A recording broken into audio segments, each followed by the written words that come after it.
Okay, it's the top of the hour. Welcome, everybody. I'm Derek Auger, the Executive Director of the Conservatory Canada, and thanks for joining me here today on the Conservatory Canada TV YouTube channel. And those of you that are in the Zoom room with me, welcome. Thanks for joining me here live. Hopefully, we can have a nice discussion later on. And I'm just making sure we're going live here. I don't quite see it working yet. I just want to make sure that that's active. And we are. Okay, good. So, welcome everybody. Nice big audience here in person in the Zoom room. Thanks for joining me. We're going to have a great talk today. Today's just a Q&A information session. Welcome back to the fall teaching, all that kind of stuff. I know most of you have probably been teaching for at least a couple of weeks now with Labor Day so early in the month. And so I wanted to get a pulse from you and see what you're experiencing and chat about that a little bit later. For those of you watching this on replay, thanks for joining. And just know that you're probably here, if you're watching on replay, maybe to talk mostly or hear mostly about the History 5 and History 6 revision to the syllabus. If you want to cut to that part in the talk, that's going to be about 10 or 15 minutes from now. I'm going to put a timestamp in the comments below so that you can take a look at it there. And I might even be able to get a timestamp on here so that you can scroll through and go directly to that section if you want. In the meantime, I'm going to talk about mosaics a little bit and talk about our publications and where to get them and what's changing with our publications because there's lots to update you on there. We'll talk about History 5 and 6. Eventually, I'll talk a little bit about our examinations for this coming year and then the community discussion later on with those of you that are here with me in person. We may stop the YouTube live stream at that point because I find that works a little bit better for discussions of that nature that we tend to have from time to time. So first of all, a mosaics update. You can see the mosaic series behind me there. Everything from pre-grade 1 to grade 6 is out. And last time we spoke, grade 6 wasn't quite available yet, but that was back in late May. And in the second week of June, we had this ready. And notice here, I don't think I ever got to chat about this in the webinars last year, but notice we have a coil binding here, and this starts at grade 5. We ran into a bit of trouble with the grade 5 book in that the books were getting too thick, and the staples weren't holding. And so Harbridge Wanless went to their printer at Trent University in Peterborough and asked about the potential for a coil binding. And we learned that the coil binding was actually, unlike, I swear this is unlike anywhere else in the world, was quite a bit cheaper than the other options. And we looked at some other options and tried them out, but the coil binding is by far the best. And so these are our retro books, just as they used to be with coil bindings. But we're only doing that so far for grades 5, 6, 7, 8. Pre-grade 1, 1, 2, 3, 4 are just going to be the regular staple binding. We may put a coil binding in grade 4 in the long run. We'll just see how it goes. But feel free to send your feedback on how that works. But we're happy to offer this. We're happy to be up to grade 6. It's just exciting repertoire all the way through. I mean, so far grades 5 and 6 are my favorites, but I keep saying the next one's always my favorite. And wait till you see grade 7 in another, I'd say 6 weeks or so. Hopefully we'll have that grade 7 book ready for you. If anyone has any questions here that's live with me in the Zoom room, go ahead and throw that in the chat box and I'll see that as we go along. I see everyone here from coast to coast really today. I see people from, oh gosh, Ottawa, Alberta, Saskatchewan, and London, British Columbia, Richmond specifically, Parry Sound, New Brunswick. Wonderful to see you all here. Those of you that I know where you are, and Belleville, thanks in the chat box. Yeah, feel free to type in where you're from. You're really from coast to coast. It's great to have you all here. And we're going to have a fun time today, I hope. So these webinars are all about connecting with you on Fridays. We don't do them every Friday anymore. It's a bit daunting for me, but I would say we're going to shoot for every second week, roughly on average. Sometimes I might do 3 in a row and then have to take a couple of weeks off. Different things come up on Fridays, but we're going to reach out to you. And I think all of you that are here have me connected into your inbox through the Conservatory Canada email or listserv. And so you'll know what the upcoming schedule is. After today, I'm going to connect with you again in 2 weeks' time on Friday, October 3rd, and where I'm going to play through Mosaic 6. I'm planning to play through the Group 1 repertoire, which is the Baroque and classical stuff. And so we'll do that at that time. Last year, I played through all of the music from pre-grade 1 through grade 5. And those webinar replays, as are all of them over the last 3 years, are available on the Conservatory Canada TV YouTube channel. Let's just take a little look at that. I'll just guide you through that a little bit. I'm going to go here, share my screen. When you go to Conservatory Canada TV, you can just type in an address. You can see at the top the channel has a different address depending on what you type, but really all you need is at Conservatory Canada TV. This is the channel as it comes up. And the best way to navigate if you're looking for a webinar replay is to go to the live tab here. And when you go to the live tab, it's the best place, I think, where you can see all of them. You can see us live there right now, and you can see all of the webinars in order chronologically going back through time. Last year, we focused mainly on the Mosaic series where I would play through half of the book one week and the other half of the book a couple of weeks later. You can see we had George Lythurst and Andrew Harbridge here. They're very key editors on the Mosaic series. We had them talking back in April, I believe it was, with an interesting technology webinar. We had Dr. Erin Parks, you'll see there from Ottawa and the Lotus Center in Ottawa, talking to us about students with learning disabilities, and she did 4 great sessions last year. Dr. Elaine Keeler talking about classical performance practice. We're going to hear from her again. Music for Young Children with Olivia Riddell. And this year I'm planning much the same. A lot of talk about mosaics. We'll get Christopher Norton back here, I think. I see one from a little over a year ago from Brock Chart. I'd like to get him back on. He's someone I subscribe to this thing called Melodies Monthly, where if you want access to his new music that he's constantly writing every month, you pay a $99 fee and you get 4 new pieces every month, which is really great. They include a lot of music for younger learners. They include duets, a lot of pieces that I use as rote teaching pieces, something I'm really big on lately. And then once in a while, we twist his arms in the community because every month, if you remember, you get to vote on what kind of style or piece you're looking for. We get intermediate and more advanced contemporary music. His contemporary music is wonderful, and that's what I like it for. It really speaks to the students, and I'm using this with all of my students. They just love that music. So we'll bring him back on so you can learn a bit more about him. We've talked about digital badges in the past and many other things. You can go back through in chronological order here and see all sorts of really neat things. If you go to the playlist tab, if you're a new teacher to Conservatory Canada and wondering what our exams look like, you will see a playlist here for new teachers at the bottom, new teacher webinars, and that includes really detailed rundowns of both piano syllabi, the contemporary idioms and the classical piano syllabus. And there are video tutorials next to that in a separate playlist that go over the elements of keyboard harmony and improvisation that we use with those various piano streams. And then even more interesting than that, I think, are mock exam webinar replays. You can watch mock exams in a mock exam playlist, and you can watch my analysis of the exam. And I talk for about 40 minutes on each of those 4 exams about how we assess them and what kind of marks we gave in the comments and that kind of thing and what we're looking for. There are 3 classical piano exams there. I can't remember what grades they are off the top of my head. But we also have a contemporary idioms level 5 piano exam there. A great way, if you're curious about how that contemporary exam looks, that's a great way to get that. We have playlists here for teaching beginner piano. Christopher Norton has his own playlist. We have 14 videos in the Mosaics Collection Piano Series, so you can look at all the repertoire as it comes out there and learn what's in the books before you get them. And I try to give little ideas too on how to teach them and what we're looking for. And as I get into the grade 6 book in a couple weeks, I'm going to sort of try to advance that knowledge a little bit and talk a little bit more about technique and some more advanced ideas there. Music pedagogy research includes 10 videos already over the last 3 years by several well-known pedagogues in Canada and the US. Super Score webinars, music by women and BIPOC composers. We're really grateful to Eleanor Gummer and Cecile de Rosier and their affiliation with us previously. They, for a couple of years, would give us really very frequent webinars on the latest music by women and BIPOC composers that they were finding in their research. CC recitals and performances, those are replays of our recitals that we do at our convocation time and all sorts of neat things. So I'd encourage you to check that all out. If you go to the home tab, an algorithm will kick in that, gives you and sort of tries to steer you in a particular direction. That's a good page to go as well. But if you want to go to the live tab, that's where you're going to find the replays a little more readily. So that's the CCTV YouTube channel. On our website, this is the homepage here. We don't have a lot about mosaics on here quite yet because we're not finished the series. We've been putting our energy into editing and creating the series, and my estimate is that the grade 7 and 8 will take just as long, or there's just as much a work effort as pre-grade 1 to grade 6 because of the length of the pieces. It's really quite extraordinary, the amount of work that goes into these. We have a small editorial committee and group, a small music selection committee, and it was really great back in June. I did 2 in-person sessions, and I know a couple of you here are on the call today that were at one of those sessions. I did one downtown Vancouver at the Long and McQuaid store in the middle of June, and then a few days later in Kelowna, where it was nice to play through some of the highlights of the repertoire all the way to grade 6 for a live audience and get the feedback that those of you who were there were able to give me. I think it was really nice to see that live feedback and get that energy back. And I'm hearing that you're enjoying the music, you're looking forward to using the books and using them with your students. And so that brings us to the next question. Where do you get the books?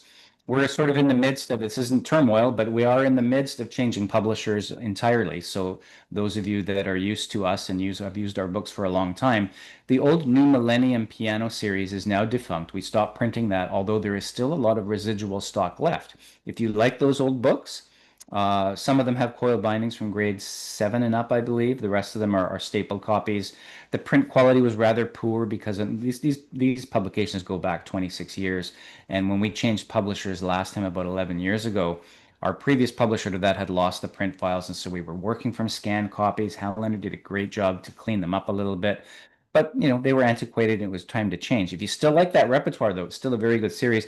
All of that repertoire you can use on CC exams going forward in eternity. We're not taking any of those pieces off our lists.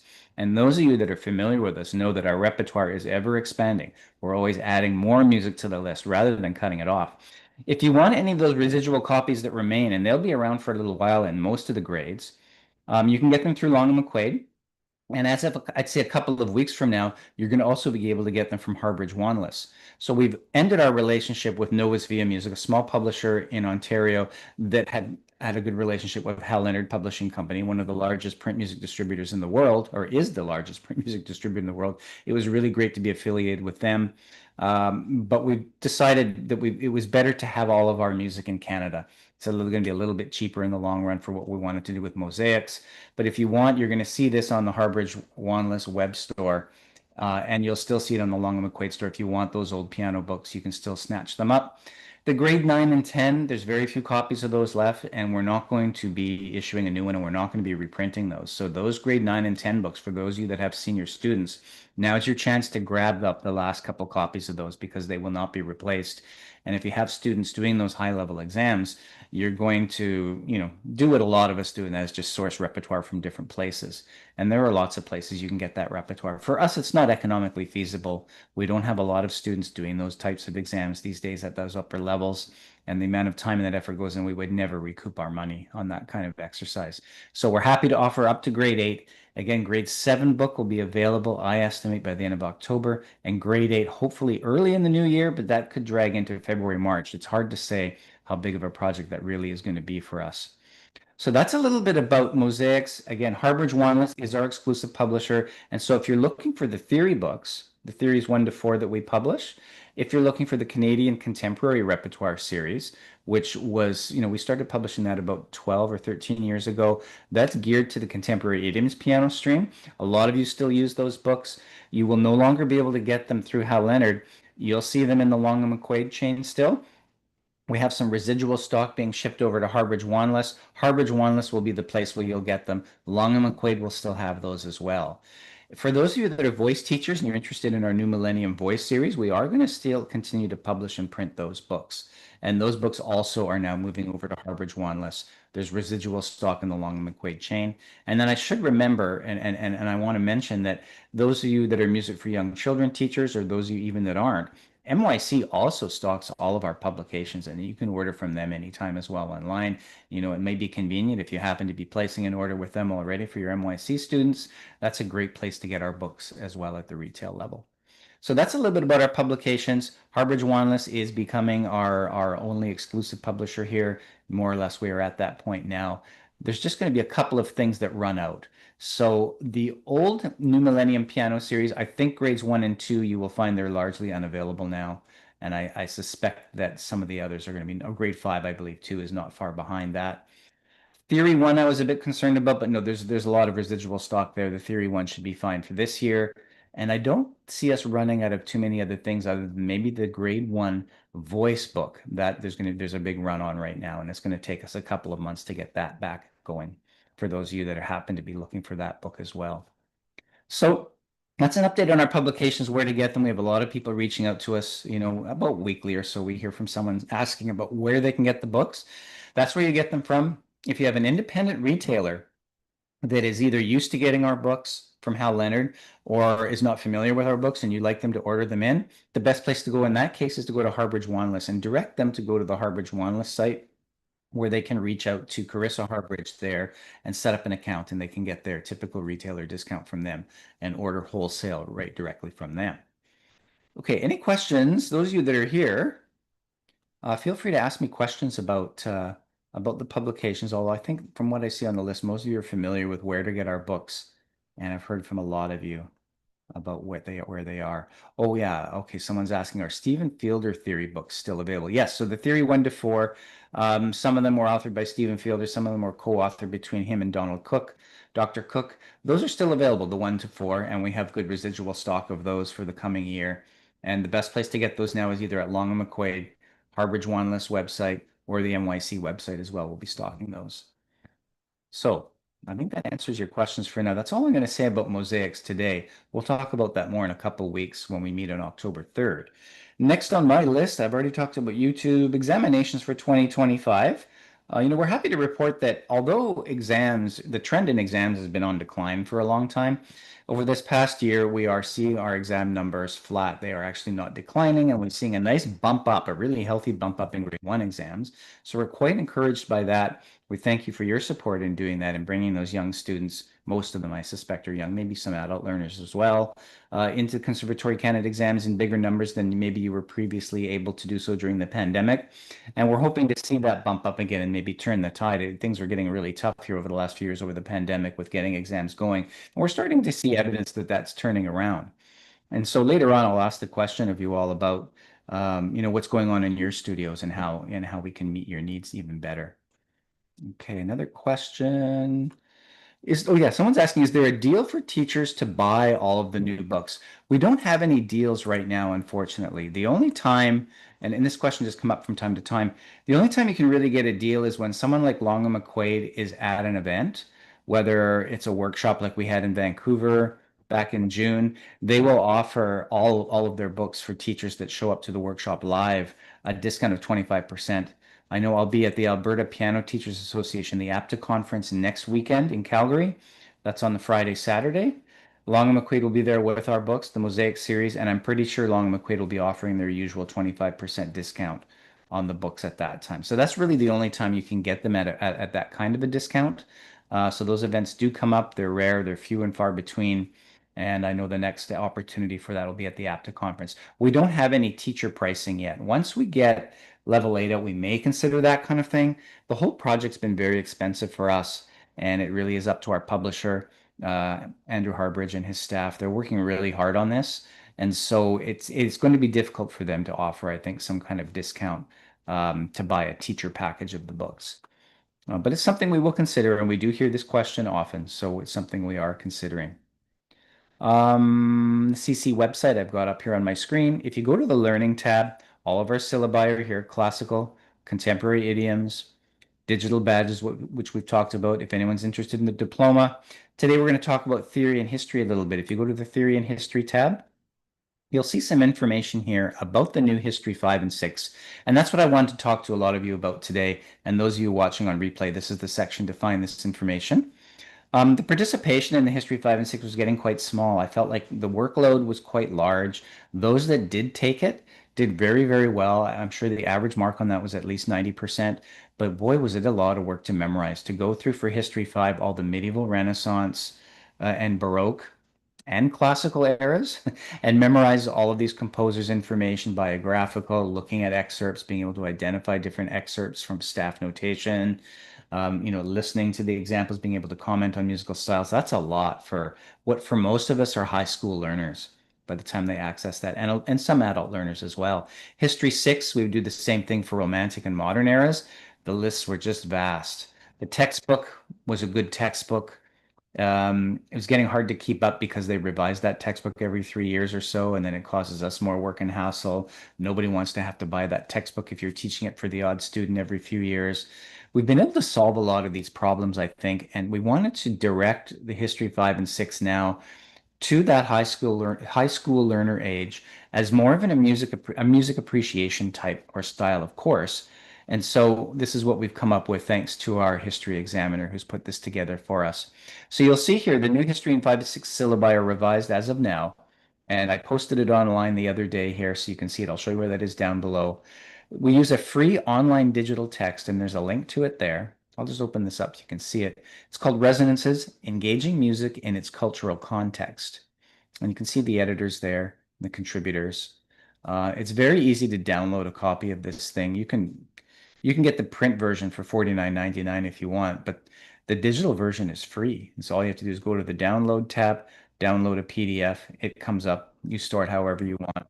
It's, hundreds of pages. But through our study guides, I'll show you in a moment, we direct students very clearly to a few key things to bring them that music appreciation that they're looking for. History 7, incidentally, that's our diploma level history. That remains the same, and you can go through that syllabus down below here. Here is the theory history co-requisites that go with our practical, just in case you're wondering where that is. And then here are the syllabi downloads. Toward the bottom, you'll see History 5, History 6 here. I think I have this open already. I'm going to open the History 5, and we'll take a quick peek at this and I'll give you an idea of what we've come up with. In the preamble, History 5 asks Conservatory Canada students to consider how music connects and interacts with the world around them.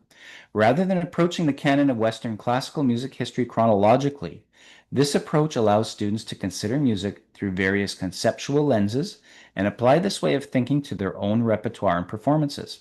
We give you a link there to the textbook that I've already showed you online.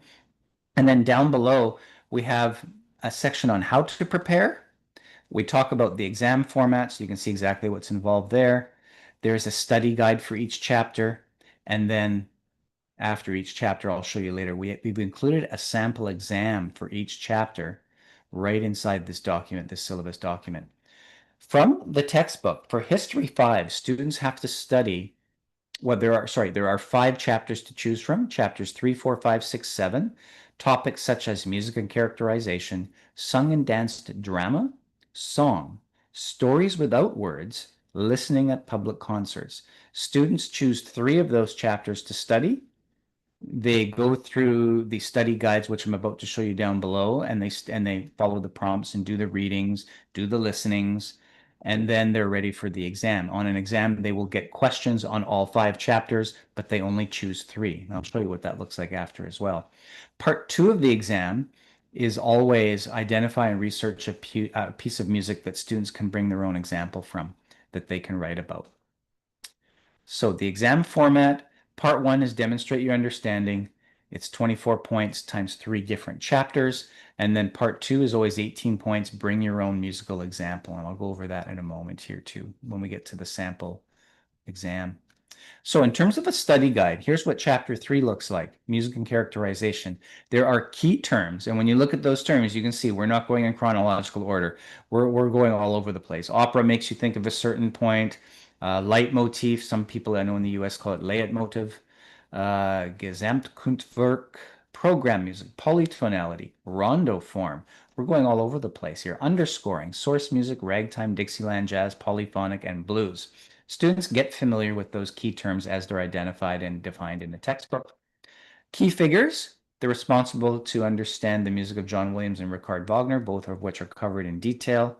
There are others that the text covers as well, but in terms of music and characterization, that is what we want students to look at. And then review all the examples here. For example, here's an excerpt from Star Wars, and we provide links right here in the document. If I allow that link to go, YouTube opens, and after an ad or two sometimes, you'll get the music examples right there embedded in the document. Okay, let me get back to the syllabus. Here we are. And so you can see here for chapter 3, students would have to be familiar with 6 different works. Some of the works have 2 different links and 2 different excerpts to get familiar with and understand. Chapter 4, sung and danced drama. Again, we get key terms, 2 key figures to study, Lin-Manuel Miranda and Wolfgang Amadeus Mozart, and then the repertoire to listen through. There's everything here from Hamilton, a musical, a very famous, popular musical right now. Then we go back to Baroque opera, opera from the classical period, Tale of the White Snake. I'm not exactly sure what that is yet, so I won't comment. And then Tchaikovsky, and then some Javanese traditional, which looks really interesting as well. So we're really mixing it up, giving students a concept, a cultural concept, and then giving them a sample of music from across the board to look at. Chapter 5 is song. Those are the terms there that we expect students to study if they were to choose song as one of their chapters. Again, they only have to choose 3 of these 5 to study. And then Schubert and Johann von Goethe. And then 5 works there to get familiar with everything from Beyonce to Schubert. Stories Without Words is chapter 6. Again, repertoire, key figures, and terms. And the final chapter in History 5 is listening at public concerts. And you can see all sorts of neat things there that students have to study, right from jazz back through to Beethoven, including Jimi Hendrix, some rock, Florence Price, a composer that's not new, but someone we're hearing more of lately as work has been done on music by women and BIPOC composers. 5 examples there. Then below that section within the History 5 syllabus, we give you sample exams for each chapter. So if a student was to choose chapter 3 as one of their studied chapters on an exam, this is what the exam would look like from chapter 3. Choose 3 of the following terms and provide a clear definition. Explain how the concept is demonstrated in a specific musical example. Quite simple. And there's only 6 there. They have to choose 3. And then short answer questions, you can see you get an idea there of what the short answer questions is like. Each one's worth 5 points. And then part two only happens once on the exam. You'll see it printed here underneath each of the chapters, but they don't have to answer part 2 as it pertains to each chapter. They only have to answer part 2 once on the exam. That might not be quite clear here, but we make it clear later on at the bottom of the syllabus. And again, you clearly identify the chapter and theme you are addressing, provides background on a composer or performer of your chosen piece, describe the historical or cultural context of your chosen piece, and explain how the music that you choose illustrates, deepens, or challenges the chapter's central themes or ideas. And so the idea is students pick a piece not featured in the book. It can be from any genre. It can be rock, musical theater, opera, whatever they choose, and explain how it connects to the theme of one of the chapters they studied on the exam. It might come from their performance repertoire, something they're playing, their personal playlist, a live performance they've seen, or your own personal research, something they've seen on YouTube even.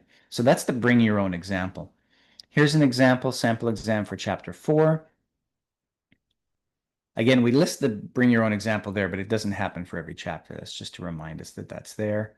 Chapter 5, this is what a sample exam question would look like, or a set of exam questions would look like. Chapter 6 and chapter 7. So you can bet that the actual exam that the student gets, it's going to look something like this, but the questions will be different. Every year we will publish a new set of exams, and over time you'll be able to order past exams.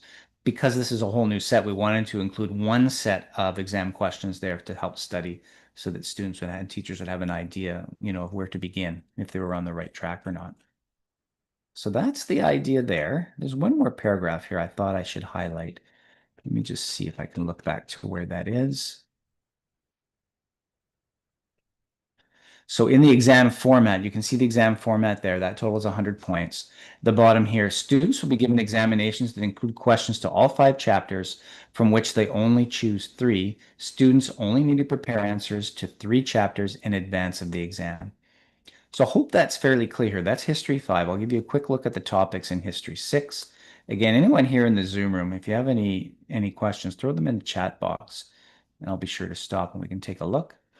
History 6, same preamble, same textbook, except now we're looking at chapters 8 through 12. Chapter 8 is listening at home and at court. The other chapters to choose from are national identity, support and protest, music for spiritual expression, music for moving. Students only choose 3, just like History 5. Familiarize yourself with the study guides for your chosen chapters. They will tell you what key terms, figures, and repertoire to focus on while studying. Study your chosen chapters and listen to the musical examples in the book and linked in the study guides. Definitions for the bolded terms can be found on pages 531 to 552 of the textbook, which students can download. Identify and research a piece of music you'll write about for part 2. We've talked about that. That's the same. Exam format is the same as History 5. And then here's the idea for the study guides. Listening at home and court. Key terms might include concept album, psychedelic rock, troubadours, Makam music, something called saz samaisi. I'm not sure what that is yet. Heterophonic texture, tablature, cantata, text painting, arioso, recitative, string quartet, and rondo form. Key figures include composers there. Repertoire, everything from the Beatles all the way back to a Haydn string quartet. So interesting thing, interesting cross section. I know if I were to teach this, I'd have some work to do to catch up on it. But boy, it would ever be fun to go through some of these modern, more contemporary examples. And for students, the idea is to show them music that's more relevant to their current social reality so that they've got a better context for how to look back into the past. So if we get them to look at music as a whole through that whole continuum between history and between their present, their current social reality, they're going to better understand the past. And so that's the idea. The model for this really does come from some American universities have gone this way, and even Canadian universities as well, in terms of their music appreciation courses that may be geared at non-music majors. And from what I understand, there's even music degree programs that include this in their survey course and first year music programs now that are set up like this. National identity. Bella Bartok's a great example. So are the others that are listed there. Amy Beach, we're featuring several of her pieces actually in the Mosaics piano series, which is great to see. Chapter 10, support and protest. All sorts of neat things there.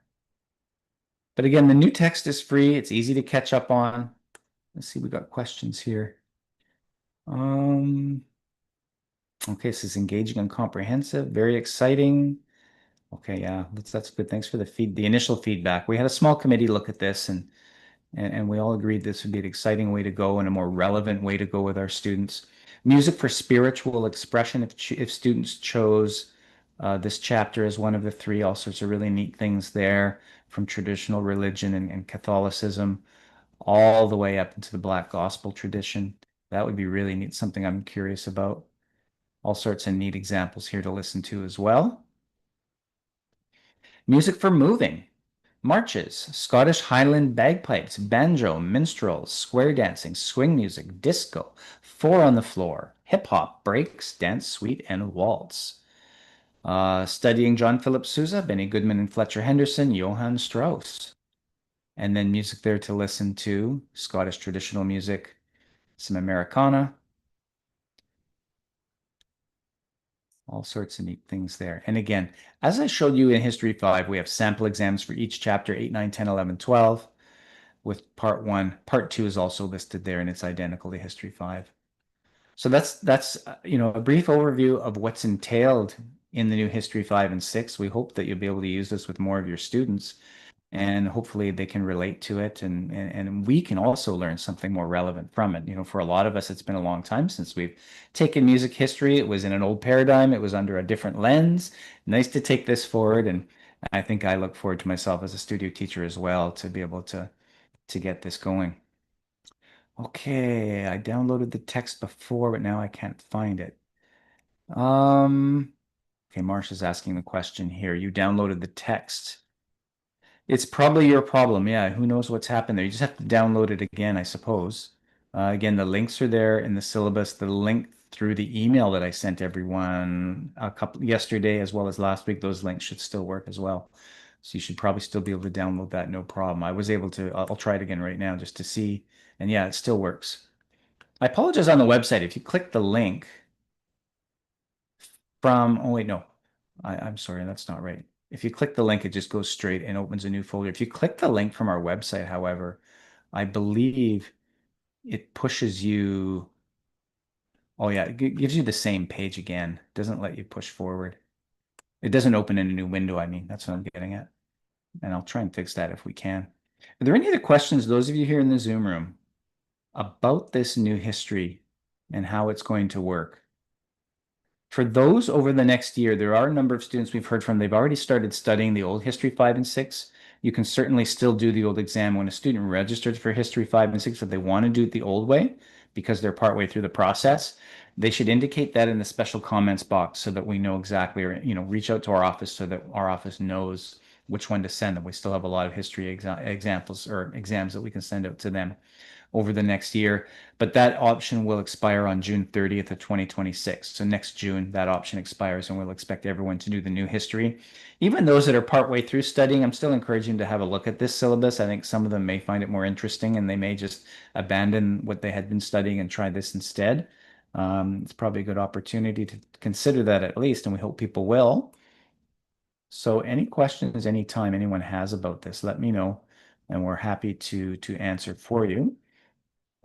Okay, so the only other thing I had on my agenda today, and we have a nice looking group here of people that are curious, seasoned, all of you seasoned studio teachers. Maybe some of you are a bit newer. I'm curious to know what's going on in your studio, if you've had to change things lately. Sometimes I feel like we're living in a new paradigm where everything around us is changing. You can, Conservatory Canada, you can rely on us to try to be on the forefront and push the boundaries. And there are certain things we're doing that we think may be a bit ahead of their time.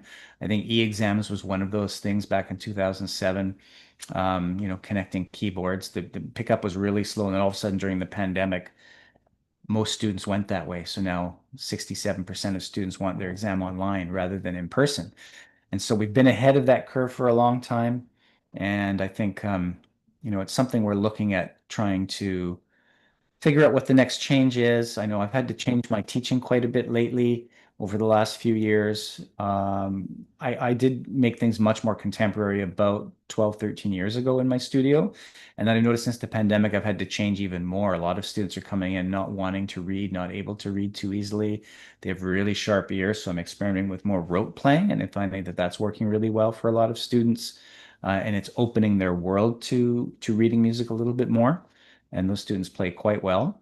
So that's something I've been engaging and working with and finding that most students want this kind of thing now. They look forward to that in their lesson more than the reading.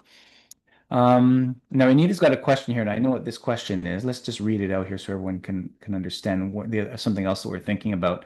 Could we facilitate a theory marking service with the focus to find someone to mark harmony practice exams or exercises in the book so that teachers can really gauge if they're on the right track? um, as well as answers to past exams. Harmony answers can vary wildly, but it's an example of a correct answer would be a tremendous help. And I understand what you're saying because I've done this recently as well with a Theory 5 student that I hadn't taught for quite a while, and I put a student through, and it was fun to go through and try and figure out what, how our examiners are exactly marking things, how exactly are what exactly are our examiners looking for. And so this idea of a theory marking service Anita's been asking me about for a while, and I appreciate the ask. And so we're going to find a way to make this possible. It's just a bit cumbersome in our database through our portals, how to make this work. So I think we're going to favor some kind of manual approach where teachers can just simply ask, hey, I've got this paper here. It's one of your past exam papers.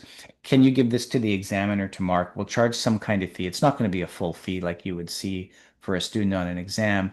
Most of that fee would go directly to the examiner for their time, and hopefully we can get them to elaborate with a little bit more detail so that you can get an idea of what's acceptable and what's not, and what's going right and what isn't.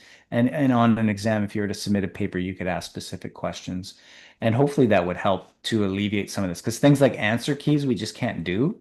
I mean, we could do, but we just don't have the resources. That's really the issue. So if we had some kind of theory marking service, maybe for 50 or $75, we can get a paper done for you from the examiner with some more detailed feedback, and hopefully that would help. So Anita, leave that with me. I'm going to work on that for the next bit and see if we can find a way to make that happen for you sooner than later, okay? Another question, do you know how post-secondary schools will look at the new history when the students are filling out their applications for levels 8 and 9?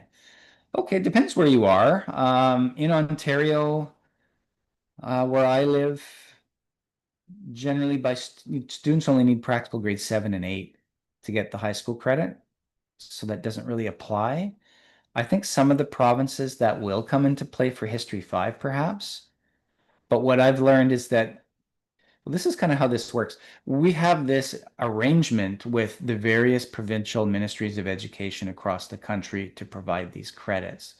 Administering those credits is entirely up to each individual province and each individual ministry of education. And in my experience, the less we say, the better off we are. There have been cases where I know in Manitoba, they lost their credits for a while. Students could register them, but they couldn't actually get credit. They could have it on their transcript, but they wouldn't actually get a credit for it. I think that's been reinstated, and it's largely the registered music teachers that have advocated for that. So We get very few emails from the ministries. Their staff and people that are familiar with these credits is changing and rotating probably every 2 to 3 years. So it's impossible to maintain a database of contacts.